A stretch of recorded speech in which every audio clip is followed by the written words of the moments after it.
presentar a Daniel Bravo, del Instituto de Investigaciones de Humanidades y Ciencias de la Educación. Daniel Bravo es compositor, investigador y docente del programa de licenciatura en música, donde desarrolla líneas de trabajo orientadas al análisis musical, la creación y la reflexión pedagógica. Su labor académica se caracteriza por la elaboración de metodologías de estudio, la redacción de documentos especializados y la participación activa en procesos de transformación curricular dentro del programa.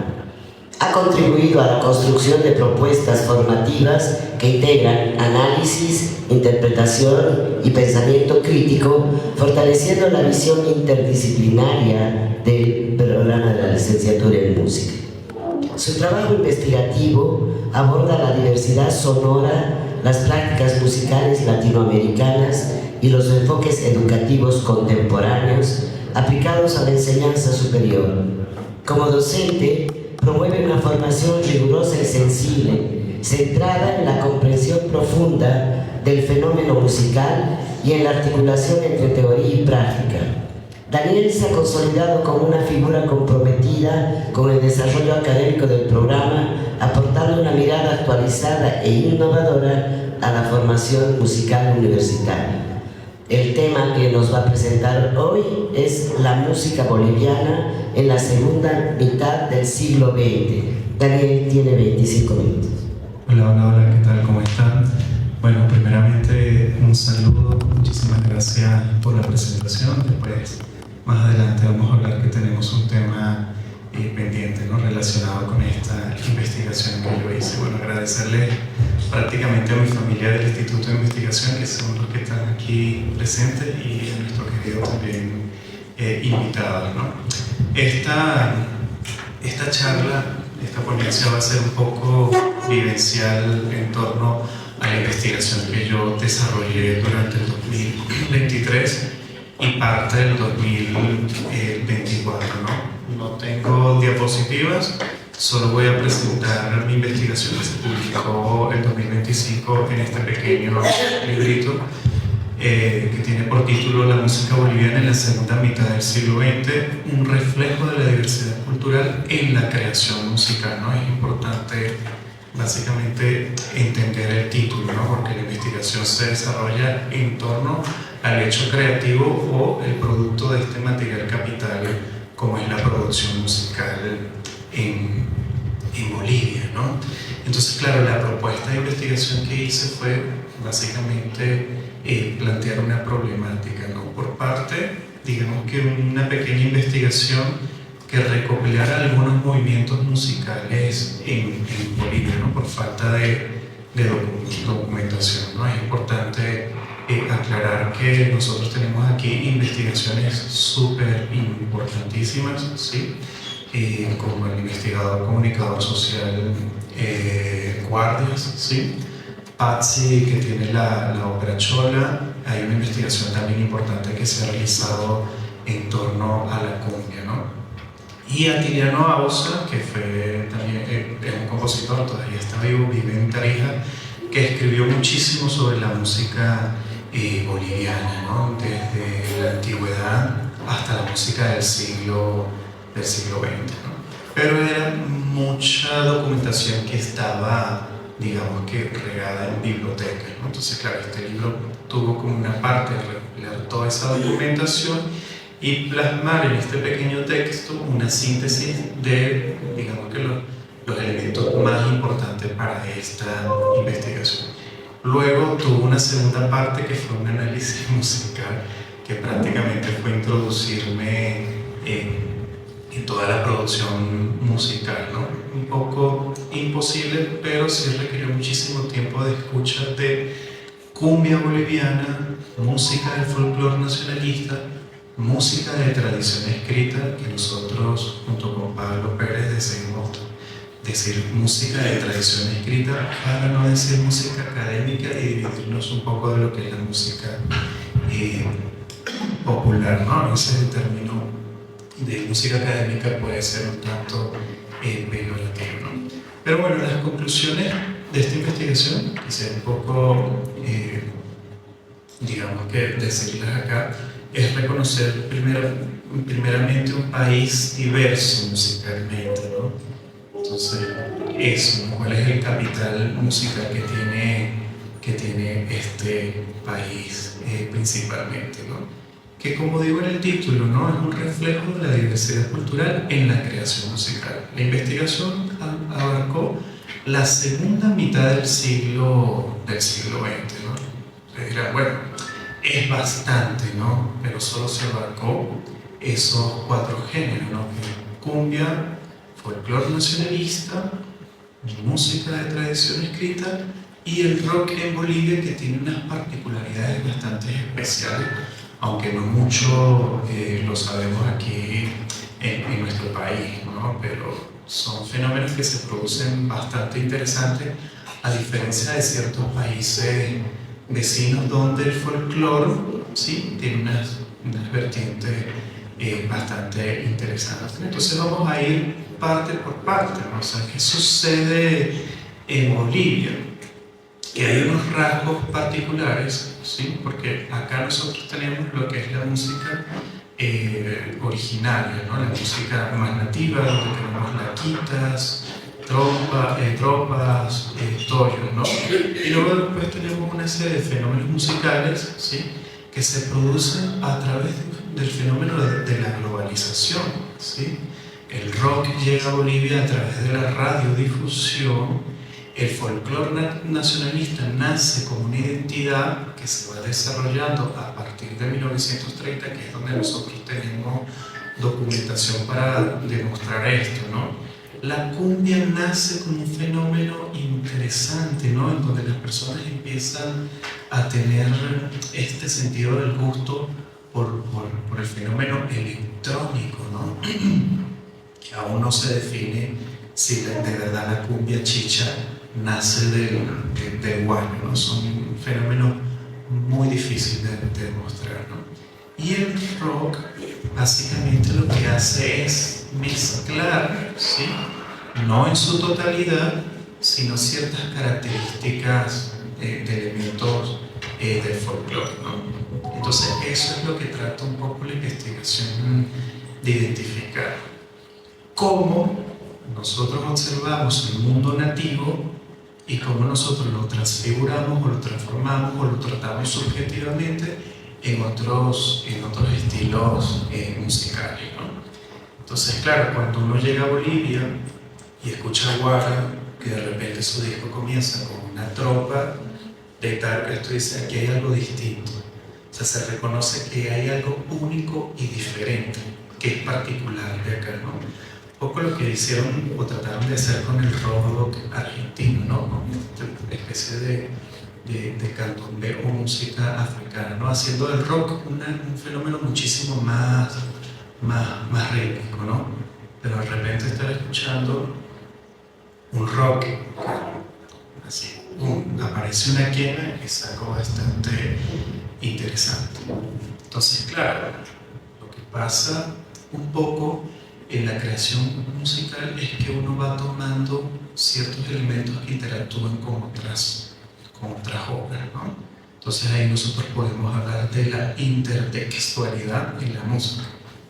Así como un texto funciona y trabaja con otro, la música trabaja con un texto ajeno, en donde se toman referentes de otros estilos musicales y se traspolan a la creación propia, en este caso del compositor, del creador musical, ¿no?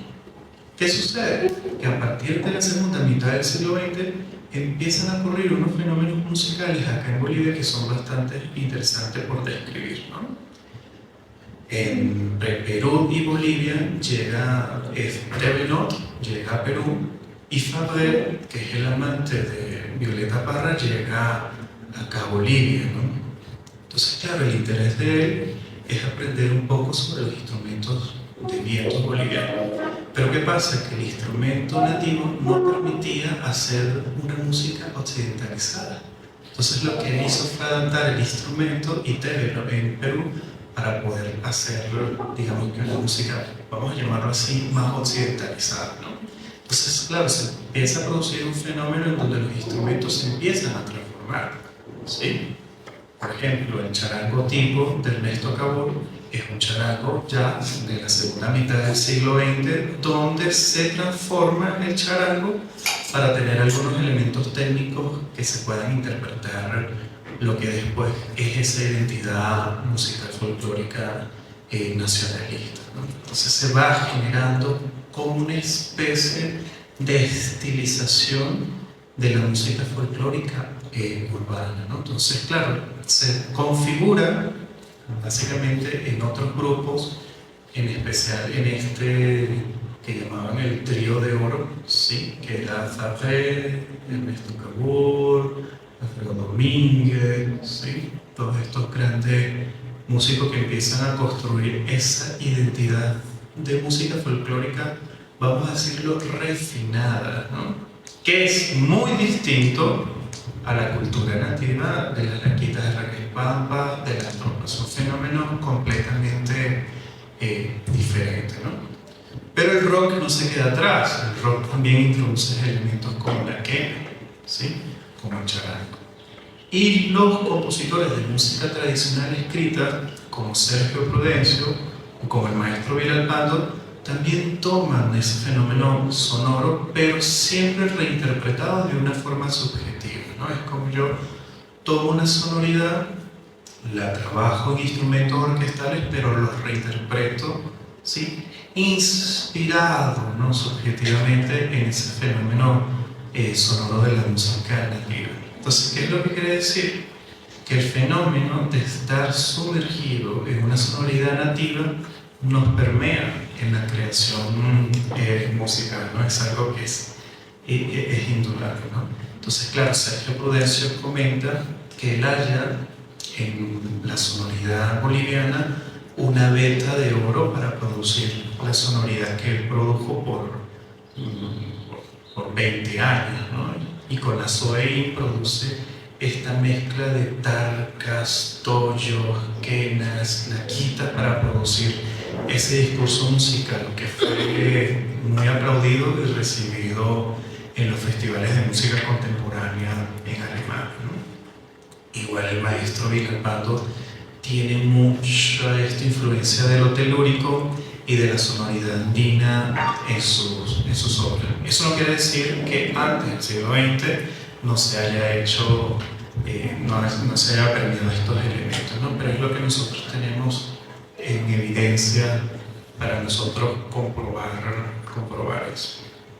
Entonces la investigación, aparte de analizar esos elementos que están implícitos en la creación musical, sí, reconoce a Bolivia como un país diverso en musical, ¿no? Así completamente interesante, ¿no? Lo indio, ¿sí? Indígena, lo nativo, ¿sí? Lo afro, lo negro, ¿sí? Está ahí. O sea, es casi imposible escapar a la influencia en ese proceso creativo en la música del siglo XX, ¿no? Entonces se producen estas especies de fenómenos que, a diferencia, por ejemplo, de mi país, el folclore viene de una tradición colonial, ¿no? Pero de repente, por ejemplo, las culturas originarias venezolanas no las escuchamos en la música folclórica que se reclama ni nunca, o sea, no va a existir. ¿Qué se escucha? Lo afro, porque lo afro está más presente que las culturas indígenas, ¿no? Entonces, claro, lo que sucede entre Perú, Bolivia y el norte de Argentina es que se incorpora esa sonoridad, una sonoridad subjetiva, porque no es la misma sonoridad. ¿Qué hacen? Lo que hacen es afinar los instrumentos para poder hacer una música folclórica nacionalista un poco occidentalizada, ¿no?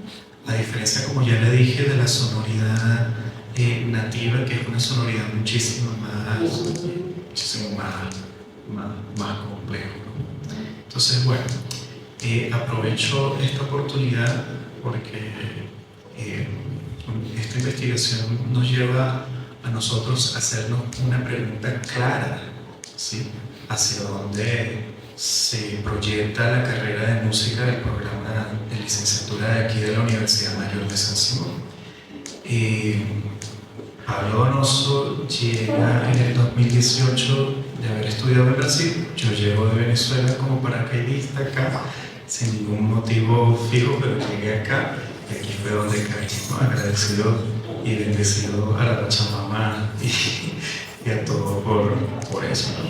Pero entonces, claro, la pregunta es que al analizar, disculpen que me vaya un poco hacia la carrera, al analizar el plan de estudio de la carrera de música, nosotros nos dimos cuenta que estaba muy, digamos que centralizado en una música eurocentrista, ¿no? Entonces, claro, si nosotros a través de esta investigación reconocemos a una Bolivia diversa en música, que está compuesta por la herencia afro-boliviana, por un proceso drástico de colonización desde el Pachacuti, ¿sí?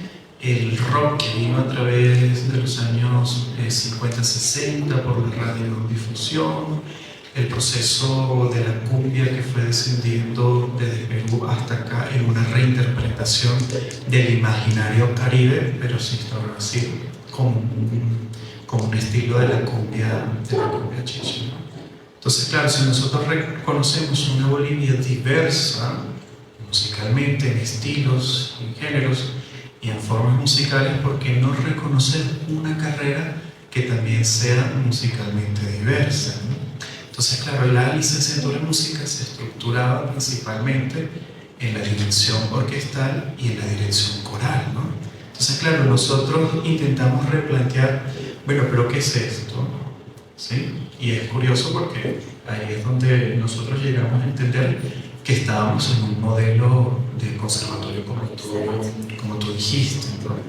Entonces, ¿qué sucede? Entonces nosotros no podemos construir una licenciatura en música marginando nuestra propia cultura musical diversa, ¿no? Que guste a quien no le guste, que es música baja o música de la alta cultura, no sé, ahí está la música, cumbia chicha, folclore nacionalista, música nativa boliviana que no tiene mucho nada que ver con el folclore nacionalista, la música de tradición escrita que la heredamos desde la colonia con estos grandes archivos de San Ignacio, de Chiquito, de Sucre. Entonces, claro, este libro, más allá de analizar el fenómeno musical y los estilos que se van generando en Bolivia, trata un poco de ser un libro clave para nuestra transformación curricular. Entonces, ¿cuál? No es eliminar la herencia centroeuropea, sino incorporar lo propio, como así lo hicieron países vecinos, ¿no? Que es algo que yo detallo y resalto, ¿no? En Buenos Aires hay una maestría, ¿sí?, en instrumentos nativos con tecnología, ¿no?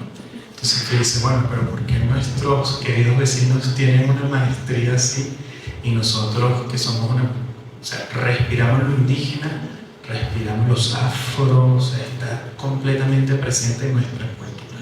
Entonces, ¿por qué seguirlo marginando desde nuestra propia formación musical, al menos aquí en el programa de licenciatura en música? Entonces, claro, esta investigación en parte es eso, ¿no? Reconocer una Bolivia musicalmente diversa, ¿sí?, con unos fenómenos culturales particulares, ¿sí?, para entender un poco la historia de nuestra música latinoamericana. Entonces, claro, el siglo XX representa eso. El siglo XX es globalización, contacto con el mundo, desarrollo tecnológico, los instrumentos mejoran, los instrumentos se transforman, la música avanza, ¿sí?, se permea con otros géneros, con otros estilos, ¿no? Y esto es lo que Leonard B. Meyer llama el estilo de la música. Entonces, claro, ciertos estilos y ciertas músicas tienen sus reglas y sus leyes, ¿no? Decir una ley, por ejemplo, el folclore nacionalista es una retícula tímbrica que es el charango tipo, dos guitarras, un bombo, una quena, a veces toyo y a veces zambo, ¿no? Pero lo que hace un compositor es tomar elecciones sobre sus estrategias. ¿Sí? ¿Y qué llevó al músico creador boliviano a tomar estrategias, ¿sí?, y elecciones sobre la música que iba a producir? ¿Y qué es lo que se produce? Un fenómeno de interacción, ¿sí?, en donde lo nativo se permea subjetivamente por un proceso reinterpretado en la creación musical. Sea deliberada, sea caprichosa, el creador musical toma de las culturas nativas algo, esa identidad sonora, y lo transforma, ¿no? Y es lo que se va produciendo alrededor de la música del siglo XX. Entonces pasa, ¿no? Llega la música electrónica, se genera la cumbia chicha, ¿sí?, se reconstruyen los instrumentos para reelaborarlos, el rock toma la sonoridad andina y la reincorpora, ¿sí?, y es un fenómeno bastante particular y súper curioso que se da aquí, ¿no?, entre Perú, Bolivia y el norte de Argentina, ¿no? Y se reconstruye un color, una sonoridad que es única y que es particular de esta región. Por eso tratamos un poco este tema de la música boliviana en la segunda mitad del siglo XX, un reflejo de la diversidad cultural en la creación musical. Somos un país completamente diverso, ¿no? Aquí está el libro, lo pueden encontrar en digital. Como les dije, básicamente lo que se aborda acá es la cumbia chicha, el rock de los años 50 en adelante, la música de tradición escrita y el folclore nacionalista, que toma muchísima fuerza a partir de los años 60, ¿no? Entonces, claro, es un paseo, es una invitación a que ustedes puedan leer este pequeño libro para que un poco entendamos qué es lo que se va generando a nivel de los procesos creativos, ¿no? Tenemos que soñar con una educación musical completamente diversa, en donde se incorporen estos elementos, donde se respete el proceso de los gustos del estudiante, pero que además nosotros rescatemos nuestra identidad cultural, ¿no? Que en conclusión es una diversidad musical en todos los sentidos. Entonces, bueno, esa es mi pequeña presentación. Si ustedes tienen algunas preguntas particulares que hacerme, este sería el momento. Bueno, muchas felicidades. Bueno, ¿se oye? Con mi voz no necesito. Sí, bueno, felicidades, justo por lo que estábamos conversando, creo que ha quedado respondido más o menos. Entonces pasamos a las preguntas. Vamos a ir un poquito con el tiempo y ojalá sí sean como cortas para que Daniel pueda responderles. Tengo entendido que hace poco publicó un artículo científico también sobre un tema muy relacionado, ¿no?, a la investigación que acaba de presentar. Era sobre la postulación de los estudiantes al programa, ¿no? Y no sé si podría hablarnos un poquito, por favor, sobre estos resultados tan buenos. Bueno, esta investigación se hizo a finales del 2023. ¿Sí? Lo que trataba era un poco analizar las cartas de los postulantes a la carrera de música, ¿no? Ahí se identificó algo que era bastante claro, ¿no?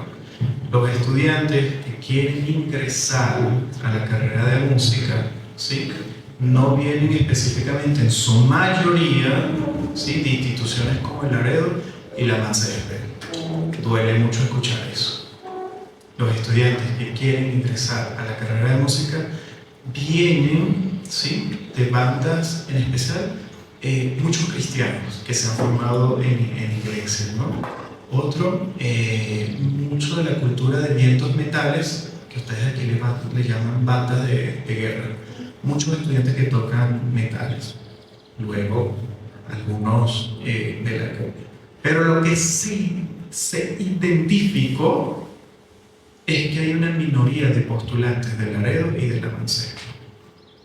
Entonces, claro, son las dos grandes instituciones de enseñanza de música tradicional que no nos está aportando estudiantes.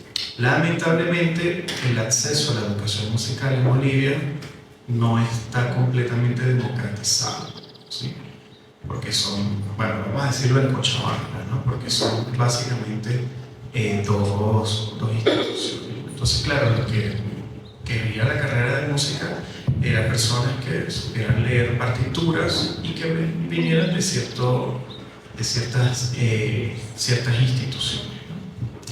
Esa fue la problemática. Entonces, claro, la pregunta está, ¿qué vamos a hacer? O sea, ¿vamos a recibir 10 laredistas y 20 estudiantes de la MACESPE?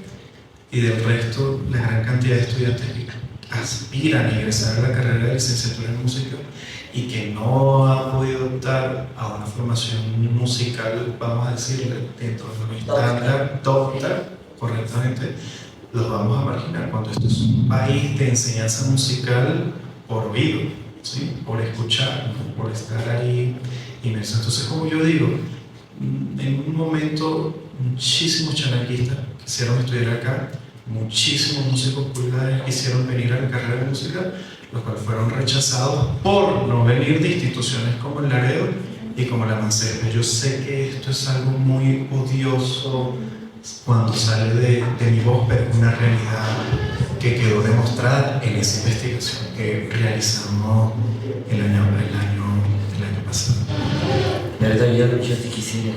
Yo tengo miles de preguntas, pero a ver, anoche justo estaba viendo un concierto del rock clásico, del rock de los 60s, acá, juntando a todos estos grupos.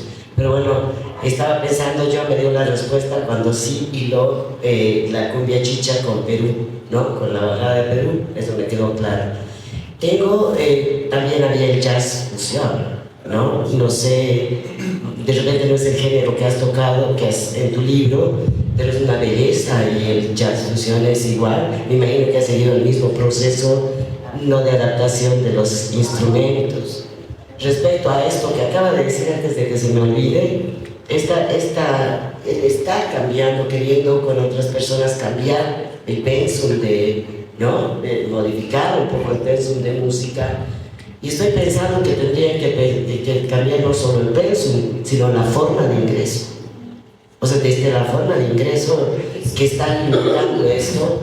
Y yo pienso que estos otros bachilleres que se asoman, que no son del Laredo ni del centro del MACESPE, me imagino que ellos que vienen de la tradición de tocar en el colegio las bandas marciales.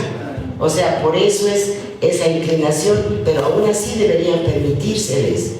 O sea, y no necesariamente que sepan pues la historia y Bach y esto y el otro, que sí limita. Tienes razón, Daniel, somos un país diverso, de múltiples culturas.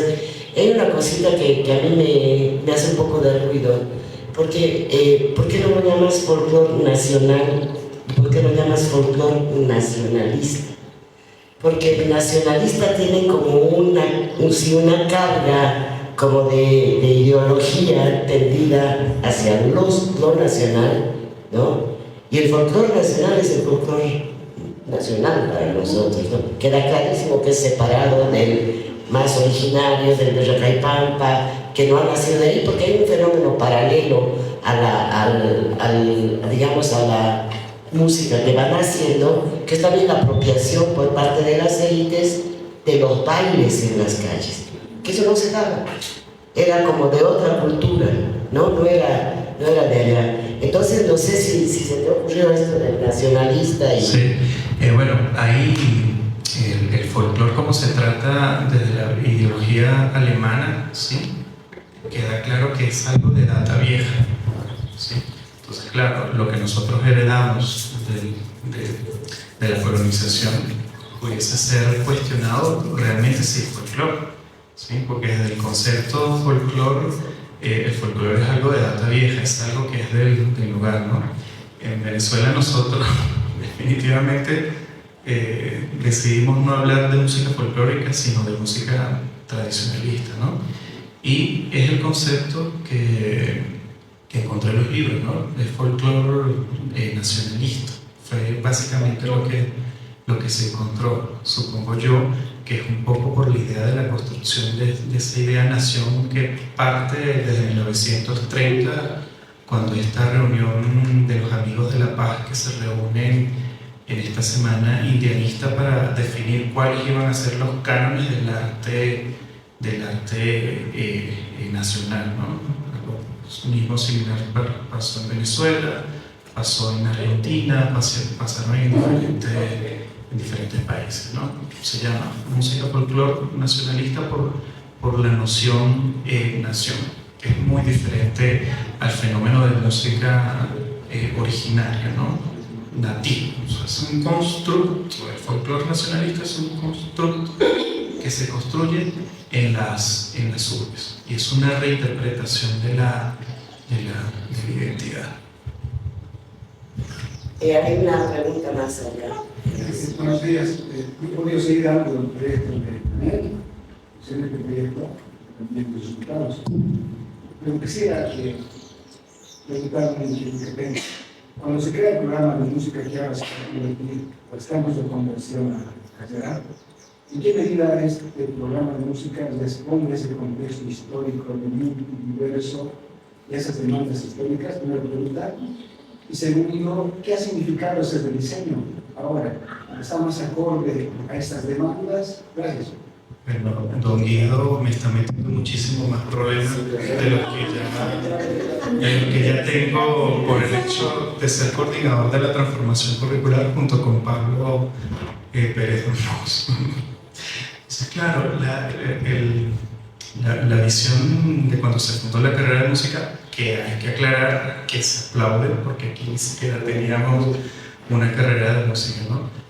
Pero ese pensum viejo, ¿no? Todavía estamos un poco cargando con ese lastre, ¿no? El pensum tenía por materia troncal la práctica orquestal sinfónica, ¿sí? Pero desde el primer semestre hasta el último, ¿no? Es una orquesta sinfónica, ¿no? Entonces tenía por salidas gestión de la práctica sinfónica, algo así, no recuerdo, y práctica coral, ¿no? Lo que ya identificaba que ahí no se incorporaba elementos contextuales de la música tradicional boliviana, ¿no? Quedaba de hecho que para ingresar a la carrera de música tenías que leer partitura, ¿sí? Yo en ese sentido soy un poco muchísimo más radical. Yo creo que la universidad es la que tiene que resolver los problemas de que la comunidad de estudiantes que quiere ingresar a la carrera que no lee partitura. Nosotros tenemos que solucionar ese problema. Ahora, ¿qué sucede? Que la propuesta de transformación curricular lo que hace es incorporar materias de la cultura musical boliviana, ¿no? Y aparte de eso, incorporar materias teóricas para la investigación y la resolución de problemas que tienen que ser solucionados. Por ejemplo, esa problemática de que los estudiantes llegan con un bajo nivel de lectura musical, eso lo tenemos que estudiar.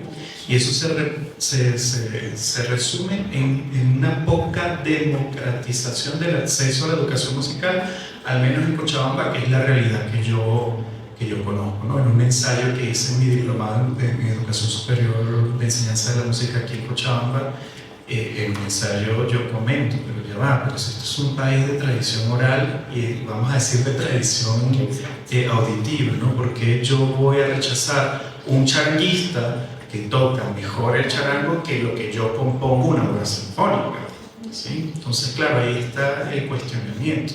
Ese estudiante tiene que ingresar a nuestra carrera, ya aprenderá en el proceso a leer partitura e incorporarse a unos aprendizajes muchísimo más formales.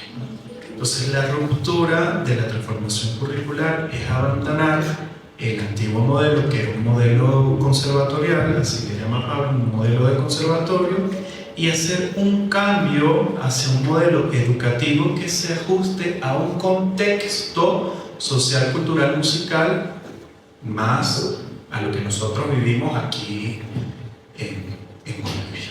¿Sí? De eso se trata la transformación curricular guste la que no le guste, va a ser una carrera democratizada para todos.